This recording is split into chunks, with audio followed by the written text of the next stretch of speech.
Hey, everybody, welcome back. I am going to finish a conversation that I started last week, and the plan was to talk to both of these ladies, but I ended up having such a long and fantastic conversation with Tzivi that I thought, you know what? Let's give it the time and attention that this conversation deserves.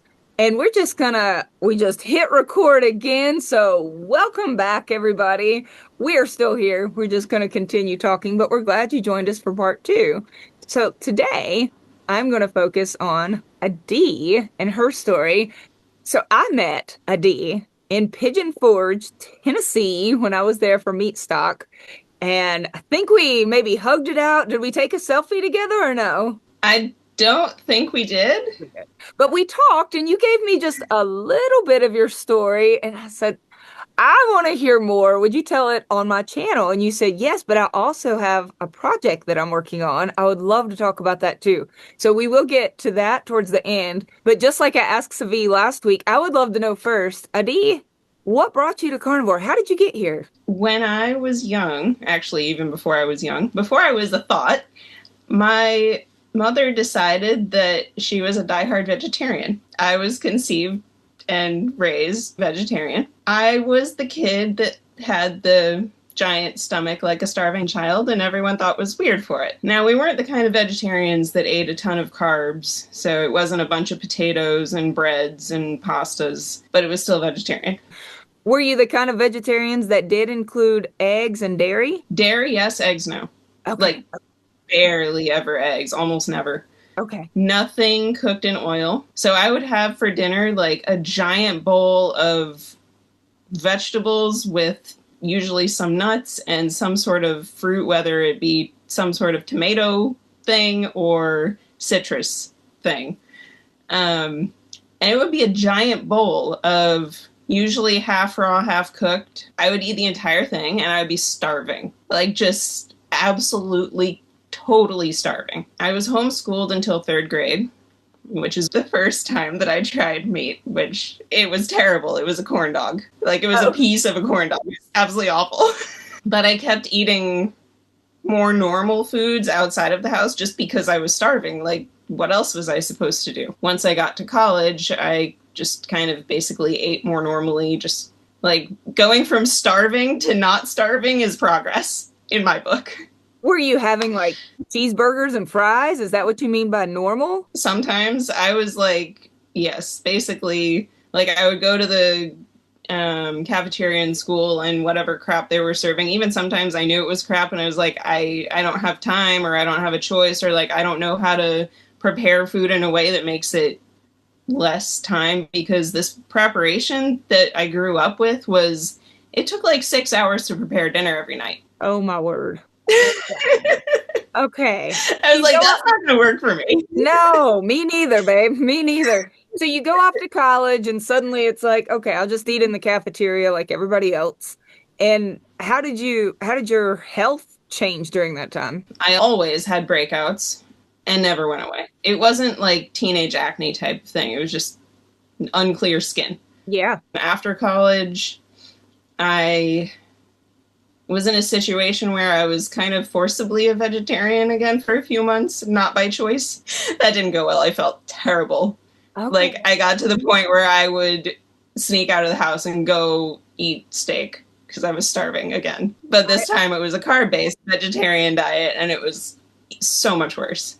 Okay. So then I ended up moving to Israel, and I finally got my own place, started attempting to cook for myself. But one of the side effects of growing up vegetarian is that I was absolutely terrified of anything to do with handling meat. So if it had to do with buying, cooking, well, I could eat it. But buying or cooking, I had no idea. I was like terrified because people say all these things of, oh, well, you can get this kind of poisoning, or you can get like, oh, it's so unsafe, or, oh, well, it has to be cooked just right, or I mean, I tried my first steak in college, so it was a learning curve. And then trying to do recipes is not my forte. Okay. Don't give me a recipe. Yeah, that's a little bit similar to me growing up. I did not learn how to cook meat, and there was a lot of fear, especially around raw chicken, raw ground beef. At my house, there could not be any pink in the meat whatsoever because that was dangerous. And as I got older and I would go to restaurants, they would ask, "How do you want it cooked?" And I married a guy who had been born in New Jersey, and he was always growing up eating medium well to medium rare meat. I thought, that's so dangerous and scandalous. So yeah, I do relate to what you're saying. Thank you. Yeah. So I started figuring it out. I think I probably played with ground meat at first because I didn't know the difference between any of the cuts. Plus, now they're in Hebrew. I knew even less. Like, yeah. Yeah, I knew no Hebrew when I moved here. Okay. Didn't know Hebrew, didn't grow up eating a single bite of meat, had no idea how to cook. And I am so fascinated because now you're a carnivore. I am so curious. Tell me how did you make this leap? That's incredible. So, I slowly started to have some health issues. Okay. There was a general gut discomfort. Mm-hmm. And I was like, okay, well, this is not gonna work. Like, something's clearly wrong. I was bloated often, mostly all of the time, and I was getting really tired of it. So I think it was probably 5 or 6, maybe 7 years ago, where I discovered Dr. Berg. Oh. And then the person that I was dating at the time said, well, he's a chiropractor, not an MD. I found this guy named Ken Berry. I was like, okay. Yeah. That sounds good. Yeah. So I watched a few of his videos and I was like, okay, that's it. I want to go carnivore. Like, that was it. I was done. I was sold. I was like, okay, can we, and I was like, can we do this? He was like, no, we can't. Okay. Okay, great.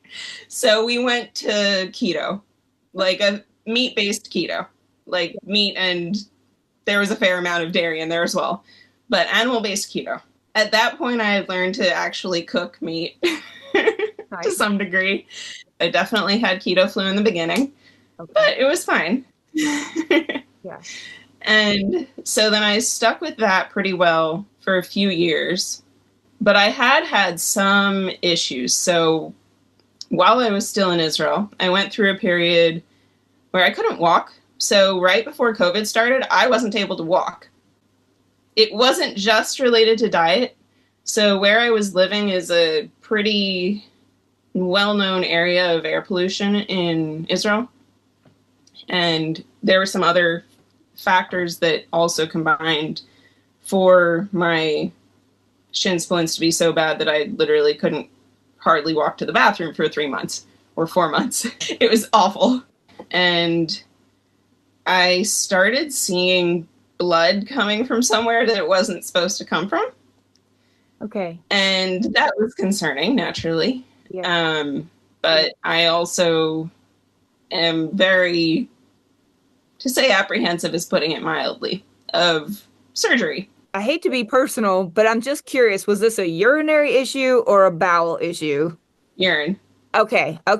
So sometimes you're going to the bathroom and there's bleeding, but you did not want to see a surgeon. You're having shin splints for months that prevents you from walking. And this was going on before and during keto time? Maybe before, but definitely during. Okay. Okay. Yeah, definitely during. The shin splints I've healed a lot from since. I still feel that I'm strengthening my legs, but I can at least walk. Like the other day, I accidentally walked 5 kilometers in Jerusalem. Okay. So we've come a long way from our stroll to the bathroom and back. I was about to say, I saw you with meat stock and there was so much standing and walking and you seemed good. Okay. 5 kilometers. Well, so when did the switch from keto to carnivore come about? I took a traveling job. So I said, well, when in Rome, see what happens. I also didn't know how to manage like buying food with a shared company vehicle when you're traveling. Right. So food kind of went back burner, off the rails. Like there was no burner yes, at all. We're just like fast fooding. that's right. Okay. Okay. And that was Exactly. March of 25? Yes. Okay. Gotcha. And then very quickly, I noticed that I looked in the mirror and I didn't recognize myself. Now, weight was not an issue. It still wasn't an issue then. I just didn't recognize the shapes going on in the mirror, and I don't like that. Mm-hmm. Mm-hmm. So I said, something's not okay here. I need to fix something. So I went and ordered some blood tests, and I also decided to do a water fast. And this is not the first water fast I've ever done. I grew up doing water fasts. Like, if I got a cold, I had to do a water fast. Like, Okay. it was a bit extreme when I was a kid, but there's definitely an element of truth to it. So I paid attention. Like, before I went to college, I did a 21-day water fast just because I felt like I needed it. And in the summer of 24, I did a 9-day water fast. So coming off of the water fast in 24 was actually very interesting because I was in a place. It was the first time I had done a water fast in a facility, like a proper facility. And they regulate according to their opinion what you need to eat when you break your fast. Oh. Oh boy, that was an adventure. Okay. They were trying to get me to eat beans and a half-cooked zucchini. Okay. So you had nothing to eat for days, and now you're going to eat beans and zucchini. And then I was starving because I couldn't eat it. Like, I had tried to, but I literally, one, I couldn't eat it. Two, it was super unappetizing. Mm-hmm. Okay. You have eaten more vegetables than I think any person I have ever met in my life. You have fasted longer than most people I have ever met in my life. You have lived in Israel with a kosher family. You didn't even grow up with seed oils. So people will say, oh, the cause of all health problems is seed oils. You had never even tried a seed oil, but you had gut issues, bloating, and just belly pain. You looked in the mirror at some point. You couldn't hardly recognize yourself, but that was eating more, I guess, standard American diet, perhaps. You struggled to walk due to shin splints. And then at some point, you decided that you're going to only eat meat. Tell us Yes. who got you to that point? How did that happen? So after the fast, I finally got the results, the test results from the blood test. And I was actually diagnosed with Hashimoto's. Oh. And I said, I know this one. I'm going carnivore. Because I remembered Nisha's story. Yes. Yes. Point one to Nisha Berry for talking about carnivore and Hashimoto's. Awesome. Yes. I was like, okay, that's done. This is clearly the time that I can now go carnivore. Like, it's my time. I'm doing it. Yes. So I gave myself like a week and a half transition period, like 2 weeks, something really, really short because I was already so close. Okay. I'd been playing around a lot with what I could eat on the road because I still had the traveling job. So I went carnivore while with a traveling job. And not just a traveling job where I never knew where I was going to be. So what were you eating? How did you get food? So that was a journey in and of itself. Yeah. Initially, I was just like, I'm eliminating all plants and dairy. Yep. Let's just start with that. Yes. So if it was fish, if it was poultry, if it was red meat, sure.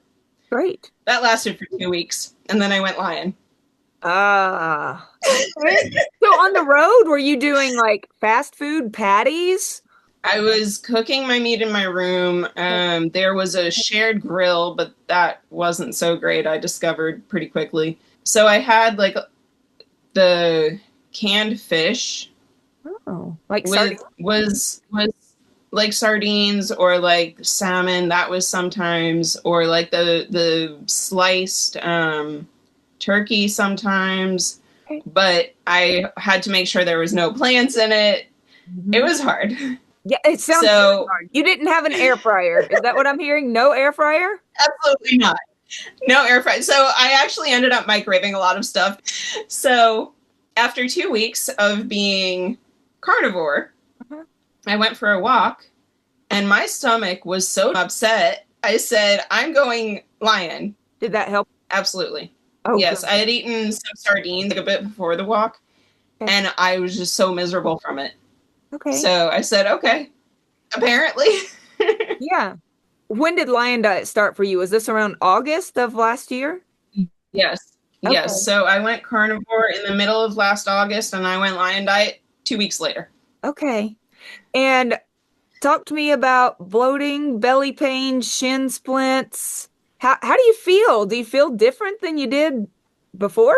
I do feel a lot better. There's definitely been a lot of improvement. Like my skin has definitely gotten a lot better. Hmm. My face is not swollen anymore. Like my body in general is not swollen anymore. The shape looks like body shape, not like some weird blobs going on in a, Okay. you know. Yeah. Blood in the urine has greatly improved. It's not Oh, totally gone, but it's greatly improved. okay. That's I good. did get that checked out, what the cause of it was, and some sort of mass in the bladder. Okay. So it's not a kidney issue. It's some sort of thing in the bladder But that's getting better. that is getting better. And I actually, so I, dealing with the cooking on the road, I actually one day was forced, no joke, forced to eat raw. Oh, This because you was just had, like maybe a month into carnivore. yeah. So you had nowhere to cook meat. um, So it's like, well, I guess we'll just eat this thing. I was like, I am deathly starving. So I had traveled in the previous day and I traveled into a different location than all the other guys on my team. Okay. And so I was by myself, which means I was away from the aircraft, which means I didn't have the grill. I was in Washington State somewhere and I went to a grocery store. I got some of the just like diced meat for stew meat. Yes. Oh my gosh. And I got some tallow and I just ate the crap out of it. I ate like a pound and a half of meat with a bunch of tallow. I was so hungry and it was so good. That was my first adventure with raw meat. And you felt great It was afterward? amazing. Amazing. Yes. Like so great to the point where I ended up most of that rotation and also subsequent rotations. Usually I would just hide by myself somewhere so people wouldn't know that I was just eating raw meat Yeah. because they would think I was crazy. Adi, I have heard of people where, especially if they had severe autoimmune or severe gut issues, that they could not tolerate cooked meat. And they absolutely they have to eat it raw in order to feel good. Yes. So you are not the first person to get relief by this. Now, I find it interesting because my longtime carnivore friend, Charlene Anderson, she has found the opposite to be true. She has experimented with raw meat and she actually can't do it. But I think that's more unusual. Well, first of all, I just want to say I do cook my meat because of just taste preferences and because I tolerate it just fine. But I think it is worth I think your story is important for people to hear because you didn't feel like you had an option. And do you feel like now that eating raw meat makes you feel even better than when you cook it? The short answer to that is yes. I got my blood levels checked in January. Hmm. My Hashimoto's antibodies were 0. Oh my gosh. Oh my gosh. We're talking 6 months of eating meat, specifically mostly raw meat at this point. Amazing. Less than 6 months. And it Wow. wasn't only raw meat. It was a good mix between raw and cooked. Okay. 0. Okay. Yeah. That's awesome. A lot of people need to hear that. Okay, cool. So take it from January to now. We're almost to June. So at the end of meat stock, but well, actually, thanks to meat stock, on May 4th, I decided to go all raw. So Okay. I'm now all raw lion diet And how's that going? for It's been almost a month. 26 days. 26 days at this point. Yes. One thing I will say, it is so much easier to travel raw. I bet. It's so much easier because I've traveled. Well, I went to meat stock. So from meat stock, I went to Georgia, I went to Florida, I went to Rome. So I went to Italy. I'd never even been to Italy before. Huh. And of course, I've been traveling all over Israel. And you're going into grocery stores and you pick up mostly steak. It depends. So it depends if it's a butcher shop and they have extra fat. If they have extra fat that they'll give me, I'll get maybe, I actually really like chuck. And it tends to be cheaper. So I'll usually go for chuck with some added fat. Okay. Here and there, yeah, I'll go for a really nice ribeye, obviously, but Right. the day to Right. day, chuck. Yeah. I really like that with added fat. Have to have the added fat though.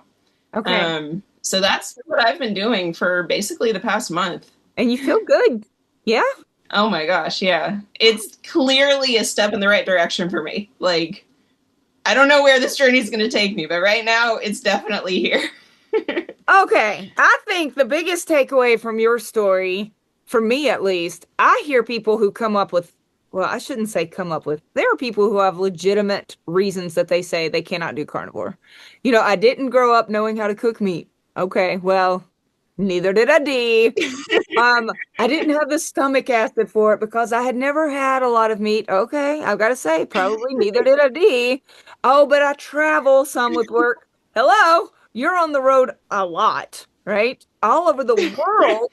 She didn't even have a kitchen, so she figured it out. And now she's not even using a kitchen. She's just going to butcher shops, whatever country she happens to land in, asks for meat and fat, and she's feeling good, and she knows her body is confirming this is a step in the right direction.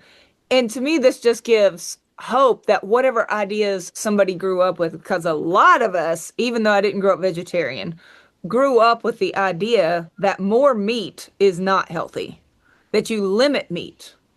And it is hard for people to think past childhood, things that we've been taught. Vegetables are good for us. We eat lots of colors. We don't eat a lot of red meat. We avoid cholesterol. And to ask people to think outside of what we've been taught as children is tough. But I gotta say, you are the best living, breathing example of being able to think outside of that childhood box that I have ever come across. I am very impressed. Hey, I am very sorry to interrupt this video, and I try to only do that a couple of times per year. I don't put any mid-roll ads, and I never stop to advertise for a product. I don't even do paid product endorsements, and I hate it when people interrupt videos that I watch to do an ad. But I quickly want to let you know that next month's coaching groups are enrolling right now, and these are classes that I teach live every single week. We see each other and interact face to face via Zoom. The technology part of it is very easy. I just literally send you a link ahead of time, and I even send it 1 hour before the meeting starts just to remind you. You click the link, and there we are, and we talk. You'll have time during the classes to ask me questions. We celebrate wins. We do some troubleshooting, share updates. It's a good time. I teach a lesson during these sessions. And during most of our meetings, you'll even get to choose, just click a button, which room you want to choose for the last 20 minutes to either go to a separate lesson, to stay with me for a more advanced lesson, or to go to an open chat and share time if you just want to talk to some fellow carnivores for that last 20 minutes. If you join me for August coaching, you'll also have access to my Carnivore TDEE. That's a total daily energy expenditure, which helps carnivores to know it is carnivore specific. It helps them to know if they are overeating, undereating, or eating their maintenance calories of meat. And it tells you exactly how to make adjustments based on what it tells you. And you have access to my 274-page clickable handbook, and that covers everything from how to lose body fat, how to deal with emotional eating, leg cramps, histamines, hair loss. I really tried to cover it all. The groups also have access to my private, password protected, will not show up on your personal timeline ever Facebook page. And that's where I interact and answer the longer, more specific questions. And I do that every single day. So there is daily interaction with myself and the group. There is the live weekly calls, the TDEE, the handbook. All of that is included in the monthly membership fee, which has not gone up in over 5 years of teaching these groups, and every single month has sold out for 5 years. So, if you could use the accountability, some support, the resources, or just need some help, help is here. You can either click this link above, or you can find the description box, click the links below, or you could just visit www.myzerocarblife.com for more information. I would love to get to know you and to be of help to you.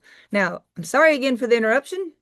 Back to Adi. Is there anything else that you want to add about your own story before we bring back your friend Tzivi and get the project that y'all are working on? I would say to anyone who's listening and contemplating doing this, if you feel like you should try this, just try it. Don't wait 5 years like I did. Don't listen to boyfriends who tell you that you're not supposed to do carnivore. Exactly. And if, any human, whether it's your mom, a boyfriend, it doesn't matter who it is, if they want you to feel good, then they should be okay with you following your gut instinct, right? Literally following your gut instinct, your curiosity, whatever is being put on your heart to say, I really think this might help. Say, okay, well, I don't know if it's for me, babe, but try it. Try it. And that's what Adi is saying to y'all today. If you're not feeling good, don't keep doing that. Let's try something else. Yeah, thank you for that message.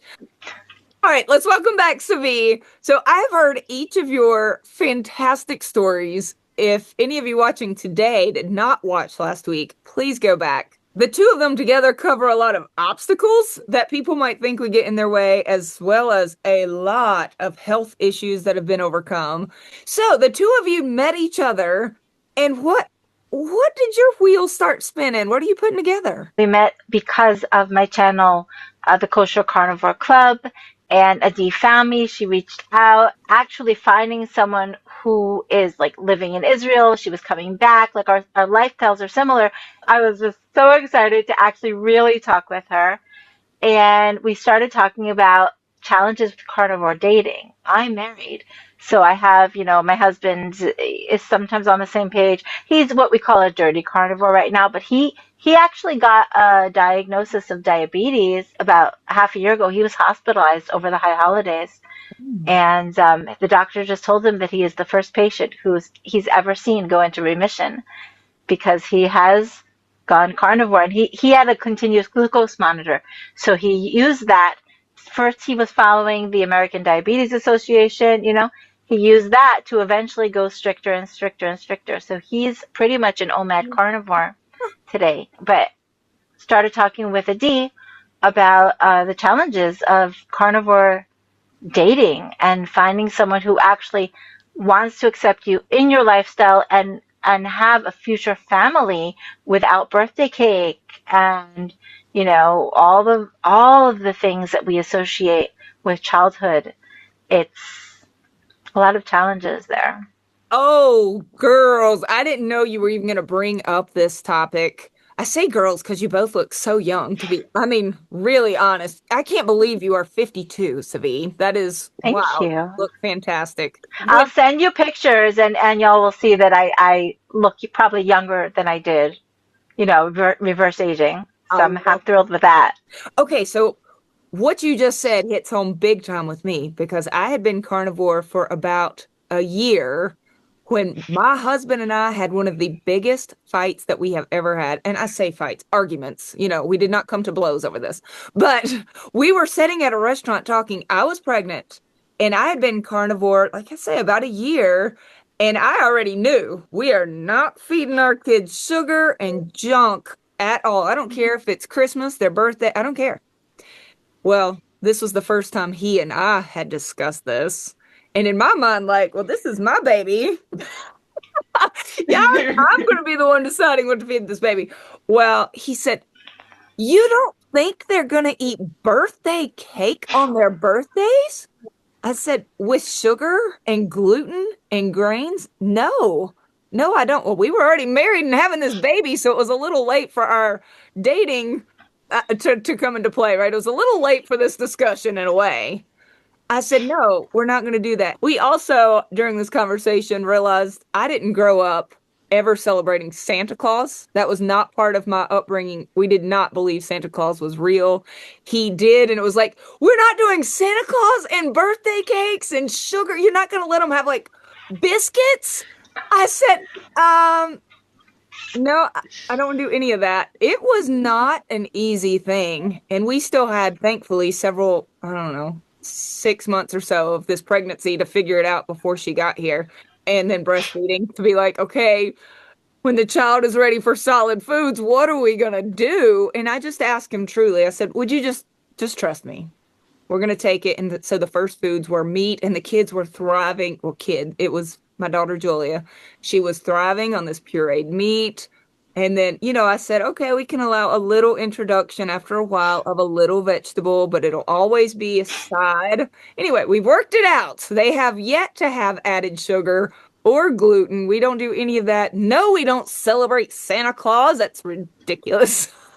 So anyway, I want to hear, so you call it Nice to Meet You? Is that the name of the group? Yes, it is called Nice to Meet You. It is a traditional matchmaking service for the carnivore and meat-based community. Mm-hmm. This is not an app. This is not a website. We do have a Facebook group, but that's peripheral to the actual core service. Okay. We are connecting people based on compatibility. And so if somebody wants to get involved, how do they contact you? They can go to the number one thing they should do is go to our website and sign up for our newsletter. Okay. We also have a YouTube, also Nice to Meet You singles, I think, because we really would like to meet each single. We're going to have a whole bunch of questions, get to know them, do our own internal getting to know you interview. But then for singles who are interested, we'd like to feature them and have time when you're looking at somebody's, resume and you're just looking at a flat picture of them as people do with dating apps. But when we have these conversations, even though it's digital, it's through Zoom or whatever, but you get to know someone in a completely real and different way. So it's not necessary a person who doesn't want to, they don't need to be interviewed. But we feel like it will be a really great way for others to actually get to know who someone is before reaching out. And then the Facebook group, as Eddie said, is periphery, but it's a way for someone to, whether or not we have figured out that the two of you might have shared interests and be compatible, you may have seen someone on an interview. You may want to talk with them. There's a billion different reasons why that Facebook group is a nice, like a lobby, like a meeting place for people to hang out. Oh, I love this concept. So look, for any of you that are already married and you're like, well, too late for that. Same. Same. It's not easy, but you can work it out as long as you each respect that I want you to be able to do what you think is best for your health. But if you haven't met that person, I think it is amazing if you already have this, both of you have this foundation of, I'm working on my health. I'm doing that with a meat-based or carnivore diet. And I have some similar things, not just about health, but other similar interests in mind. What a blessing that would be. Have you had pretty good interest so far? We've had great interest so far. Yeah. And then another thing that I want to add about it is we are entirely donation-based. So there is no upfront cost whatsoever. Whoa. And it also means that if somebody is married or is not looking at this time, but they like what we're doing and want to support us, then they can also make a donation to us.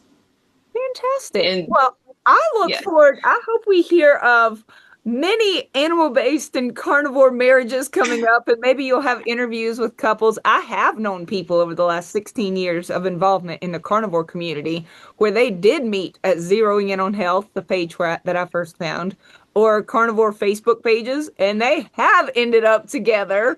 And I have known some that went on to have beautiful carnivore babies, and it's a beautiful thing to see when two people have suffered and have found healing and then want to go on to live lives together and create more little lives. It really is an exciting thing.